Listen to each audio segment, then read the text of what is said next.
সাহাবায়ে কেরামরা কিভাবে মুনাফিকদের চিনতেন? তিরমিজি শরীফ দ্বিতীয় খণ্ড, দারুল উলুম দেওবন্দ প্রিন্ট। কোন প্রিন্ট বলুন?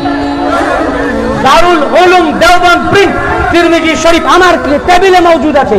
আর যদি কেউ দেখতে চান আসুন, তিরমিজি শরীফ দ্বিতীয় খণ্ড 213 পৃষ্ঠা।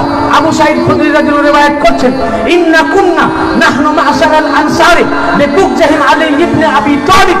আমরা আমাদের আনসারদের ভিতরে, আমরা আনসারের দলেরা মুনাফিকদেরকে চিনতাম।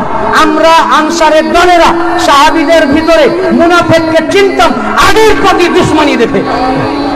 আমরা দেখতাম আমাদের ভিতরে, এই নামাজীদের ভিতরে, সোহবত করনেওয়ালাদের ভিতরে, রোজাদারের ভিতরে কে আলীকে ভালোবাসে, কে বাসে না। আমাদের ভিতরে যে আলীকে ভালোবাসে, যে আলীকে ভালোবাসে না ও মুনাফিক। সাহাবায়ে কেরামরা মুমিন আর মুনাফিকের পার্থক্য করতেন হুব্বে আলী আর বুগজে আলী দ্বারা। মুনাফিক का पहचान मौला আলীর मोहब्बत আর दुश्मनी। কে ভালোবাসে?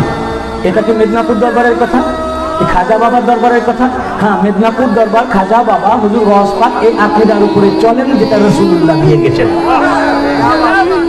যেটা তোমরা মাদ্রাসায় পড়ো। তোমরা যেটা মাদ্রাসায় পড়ো, বেরিয়ে এসে আরেক কথা বলো, লুকিয়ে রাখো বুঝকে। দুরকম যাদের চেহারা,